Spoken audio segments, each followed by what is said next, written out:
In 1990, an age-old conflict in the Balkans erupted into civil war. A multi-sided and complicated overseas struggle was packaged by the mainstream media as a tidy melodrama. The predominantly Christian Serbs were cast as the villains.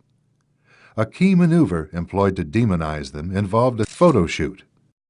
The news has always been used to stampede our reason with a perception and emotion.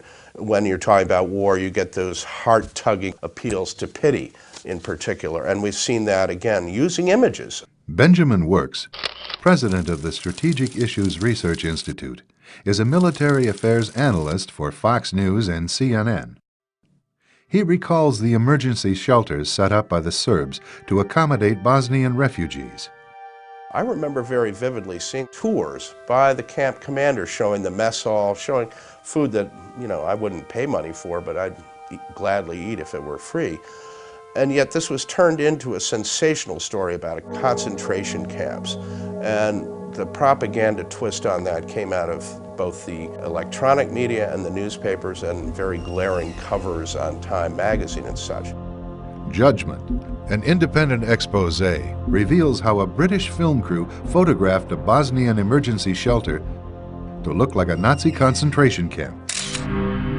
The film crew positioned themselves inside a barbed wire enclosure to shoot out at refugees, who were free to come and go as they pleased.